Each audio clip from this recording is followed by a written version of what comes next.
यारो Kolhapur army rally भरती 2025 महाराष्ट्र यारो कोल्हापूर आर्मी रॅली भरतीचा दुसरा दिवस होता। 16 नोव्हेंबरला यारो कोल्हापूर आर्मी रॅली भरतीचं ग्राउंड झालं। तर आज भरती कशा प्रकारे झाली, एका बॅचमध्ये किती पोरं रनिंगसाठी सोडले आणि एका बॅचमधून किती मुलांना रनिंगमध्ये पास केलं, एक्सिलेंटचे पोरं किती पास केले, सेकंड ग्रुपचे किती पोरं पास केले, त्याचबरोबर ज्या एक्सिलेंटसाठी काय टाइम दिला जात आहे, सेकंड ग्रुपसाठी काय टाइम दिला जात आहे, तिसऱ्या ग्रुपसाठी काय टाइम दिला जात आहे, चौथ्या ग्रुपसाठी काय टाइम दिला जात आहे आणि ग्राउंडच्या अंदरची प्रोसेसिंग कशा प्रकारे आहे, ग्राउंडच्या अंदर काय काय त्या ठिकाणी डॉक्युमेंट लागत आहे, कोणकोणत्या गोष्टीत आपल्याला लक्ष ठेवायचं, कोणकोणत्या चुका आपल्याला करायच्या नाही आहे, तर संपूर्ण माहिती मी तुम्हाला आजच्या व्हिडिओच्या माध्यमातून यारो कोल्हापूर आर्मी रॅली भरतीबद्दल सांगणार आहे। उंची वगैरे किती घेतला जात आहे, छाती वगैरे किती घेतला जात आहे, त्याचबरोबर रनिंगसाठी काय त्या ठिकाणी टाइम दिला जात आहे, तर संपूर्ण माहिती मी तुम्हाला आजच्या व्हिडिओच्या माध्यमातून यारो कोल्हापूर आर्मी रॅली भरतीबद्दल सांगणार आहे। तर आज भरतीचा दुसरा दिवस होता।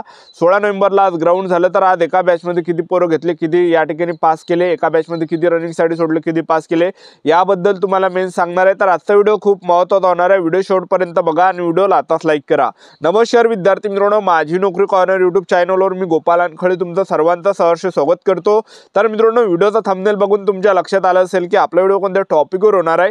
व्हिडिओ सुरू करण्याच्या आधी आपल्या यूट्यूब चॅनलला सबस्क्राइब करा, जेणेकरून प्रत्येक भरतीची अपडेट तुमच्यापर्यंत सर्वात आधी पोहोचेल। जास्त करून यारो कोल्हापूर आर्मी रॅली भरतीच्या रिलेटेड जास्त व्हिडिओ आपल्या चॅनलवर अपलोड करत असतो आणि 10वी 12वी पास भरतीच्या रिलेटेड जास्त व्हिडिओ आपल्या चॅनलवर अपलोड करत असतो।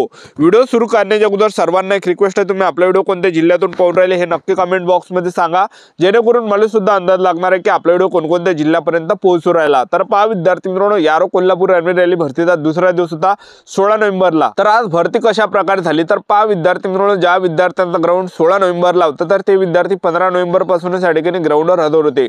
म्हणजे सांगायचं एवढंच की आपल्याला एक दिवस अगोदर या ठिकाणी पोहोचायचं आहे यारो कोल्हापूर आर्मी रॅली भरतीला, ठीक आहे। आणि त्याचबरोबर काय विद्यार्थ्यांनी ज्या चुका केल्या तर त्यांना डायरेक्ट या ठिकाणी घरी पाठवलं। तर पहिली जी पोरं या ठिकाणी चूक करत आहे, भरपूर विद्यार्थी नवीन आहे, तर त्यांना असं वाटून राहिले की बा आपला हॉल तिकीटवर 16 नोव्हेंबर आजची तारीख आहे, तर आजच या ठिकाणी ग्राउंड आहे, तर 16 नोव्हेंबरला पोरं या ठिकाणी आले होते, ठीक आहे। तर त्यांना आर्मीवाल्यांनी डायरेक्ट या ठिकाणी घरी पाठवून दिलं, कारण की 16 नोव्हेंबरला ग्राउंड झालेलं राहते, ठीक आहे। म्हणजे सांगायचं एवढंच की एक दिवस अगोदर या ठिकाणी यारो कोल्हापूर आर्मी रॅली भरतीचा ग्राउंड या ठिकाणी चालू होत असते, लक्षात ठेवा, ठीक आहे। तर अग्निवीर आर्मी रॅली भरतीचं जे ग्राउंड आहे हे एक दिवस अगोदर पासून या ठिकाणी चालू होते, लक्षात ठेवा, ठीक आहे। तर ज्या विद्यार्थ्यांचं 16 नोव्हेंबरला ग्राउंड होतं तर ते 15 नोव्हेंबर पासूनच रात्री 11 वाजतापासून त्यांना गेटच्या अंदर एंट्री दिली आणि रातपासूनच त्या ठिकाणी प्रोसेस चालू झाली 12 वाजतापासून, ठीक आहे। तर सर्वात अगोदर विद्यार्थ्यांना गेटच्या अंदर एंट्रीच्या वेळेस 2 डॉक्युमेंट त्या ठिकाणी चेक केल्या जातात यारो कोल्हापूरला, आधार कार्ड झाला आणि त्याचबरोबर हॉल तिकीट। तर ह्या 2 डॉक्युमेंटवर मुलांना गेटच्या अंदर एंट्री दिला जात आहे आणि गेटच्या अंदर एंट्री दिल्यानंतर त्या ठिकाणी मुलांना बसून ठेवलं जात आहे आणि बसून ठेवल्यानंतर त्या ठिकाणी सर्वात अगोदर मुलांची त्या ठिकाणी काय होतं विद्यार्थी मित्रांनो, उंची त्या ठिकाणी घेता एक लक्षात ठेवा, ठीक आहे। आणि उंची सर्वांची त्या ठिकाणी बसणार एक लक्षात ठेवा, ज्यांची बसली नाही त्यांचं सुद्धा त्या ठिकाणी ग्राउंड होत आहे। तर उंची झाल्यानंतर त्या ठिकाणी मुलांना जे बसून ठेवलं जातं आणि त्यानंतर जसे 12 वाजले तसे जे विद्यार्थी मित्रांनो हॉल तिकीट स्कॅन होत आहे, सर्व विद्यार्थ्यांच्या हॉल तिकीट स्कॅन केला जात आहे आणि हॉल तिकीट स्कॅन केल्यानंतर जे विद्यार्थ्यांना तिथून जे विद्यार्थी मित्रांनो तिकडे समोर पाठवल्या जात आहे आणि त्या ठिकाणी जे एक बॅच त्या ठिकाणी बनत आहे, 100 विद्यार्थ्यांची एक बॅच त्या ठिकाणी बनत आहे, लक्षात ठेवा, ठीक आहे। आणि हे झाल्यानंतर एका बॅचला जे विद्यार्थी मित्रांनो तिथून उठत आहे आणि त्या ठिकाणी 400 मीटरच्या ट्रॅक पाशी त्या ठिकाणी नेत आहे आणि त्या ठिकाणी धावण्यासाठी त्या ठिकाणी सोडत आहे। भरतीचा दुसरा दिवस तो 16 नोव्हेंबर होता। आज 16 नोव्हेंबरला आज ग्राउंड कशा प्रकारे झालं, तर पहा एका बॅचमध्ये जे विद्यार्थी मित्रांनो ते सर्व विद्यार्थ्यांना 100 ची बॅच त्या ठिकाणी ट्रॅकच्या अंदर नेली 400 मीटरच्या आणि त्या ठिकाणी जे आर्मीवाले त्या ठिकाणी मुलांना मोटिवेट करत आहे, मोटिवेट सर्व गोष्टी त्या ठिकाणी सांगत आहे की आपल्याला असं पवायला लागते बाबा, ठीक आहे। सर्व काही त्या ठिकाणी सांगत आहे, मोटिवेट वगैरे करत आहे आणि हे झाल्यानंतर त्या ठिकाणी आर्मीवाले एक बॅच त्या ठिकाणी उठवत आहे आणि त्या ठिकाणी धावण्यासाठी त्या ठिकाणी मुलांना रेडी त्या ठिकाणी करत आहे। तर आज जे विद्यार्थी मित्रांनो एका बॅचमध्ये 100 पोरं रनिंगसाठी सोडले आणि 100 मधले जे टोटल मुलं या ठिकाणी पास केले तर जवळपास या ठिकाणी 73 विद्यार्थी या ठिकाणी रनिंग मध्ये पास झाले आणि त्याचबरोबर एक्सिलेंट मध्ये जे पोरं त्या ठिकाणी पास झाले तर एक्सिलेंट मध्ये जवळपास 28 ते 29 विद्यार्थ्यांनी एक्सिलेंट मध्ये रनिंग काढली आणि त्याचबरोबर दुसऱ्या ग्रुप मध्ये जे विद्यार्थी मित्रांनो जवळपास 30 विद्यार्थ्यांना ग्राउंड काढला आणि त्याचबरोबर तिसऱ्या ग्रुप मध्ये 8 ते 9 जण होते आणि त्याचबरोबर चौथ्या ग्रुप मध्ये सुद्धा जवळपास 7 विद्यार्थी त्या ठिकाणी होते आणि त्याचबरोबर 1600 मीटर रनिंग साठी आपण टायमिंगचा जर आपण विचार केला तर पहा एक्सिलेंट साठी जो टाइम दिला जात आहे तर 5 मिनिट 15 सेकंड किंवा 5 मिनिट 20 सेकंड पर्यंत टाइम दिला जात आहे। त्याचबरोबर 5 मिनिट 40 सेकंड पर्यंत या सेकंड ग्रुप साठी टाइम दिला जात आहे आणि तिसऱ्या ग्रुप साठी जे विद्यार्थी मित्रांनो 6 मिनिटापर्यंत टाइम दिला जात आहे आणि चौथ्या ग्रुप साठी जो टाइम दिला जात आहे 6 मिनिट 15 चौथ्या ग्रुप साठी जो टाइम दिला जात आहे तर 6 मिनिट 15 सेकंड पर्यंत चौथ्या ग्रुप साठी त्या ठिकाणी टाइम दिला जात आहे। तर एवढे काही विद्यार्थी रनिंग मध्ये त्या ठिकाणी पास केले जात आहे, लक्षात ठेवा, ठीक आहे।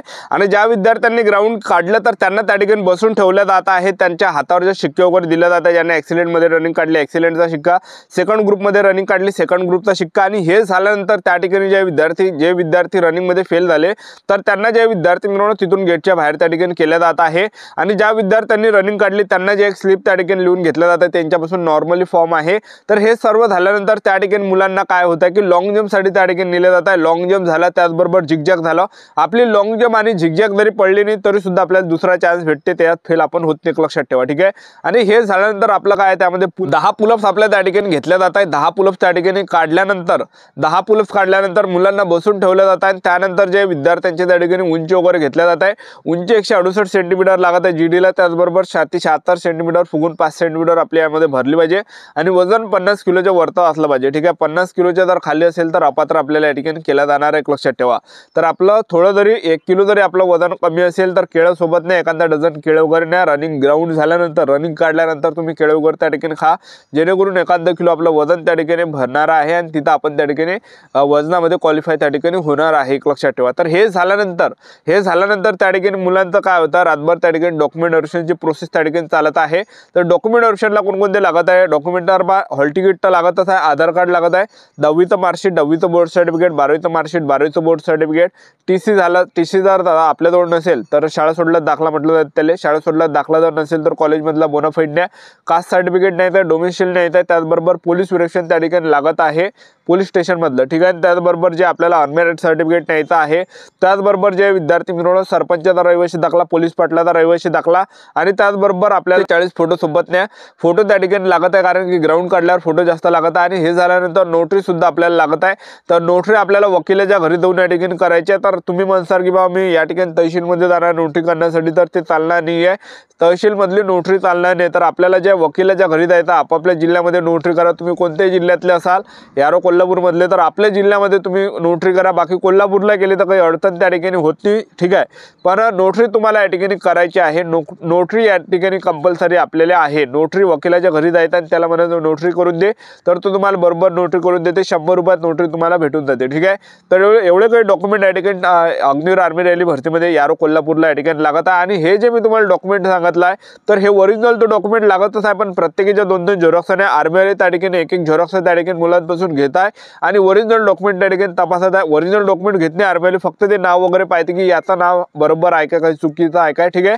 तर हे काही या ठिकाणी डॉक्युमेंट त्या ठिकाणी लागत आहे। आणि हे झाल्यानंतर जे विद्यार्थ्यांना त्या ठिकाणी बसून ठेवलं जातं आणि त्याचबरोबर मेडिकलची तारीख त्या ठिकाणी दिल्या जात आहे। तर अशा प्रकारे यारो कोल्हापूर आर्मी रॅली भरतीच्या ग्राउंडच्या अंदरची प्रोसेस होती। तर आपलं यूट्यूब चॅनल सबस्क्राईब करून ठेवा, व्हिडिओ अपडेट मी तुम्हाला यारो कोल्हापूर आर्मी रॅली भरतीबद्दल देत राहणार आहे। आजच्यासाठी इथंच थांबतो, भेटूया नेक्स्ट व्हिडिओमध्ये। जय हिंद, जय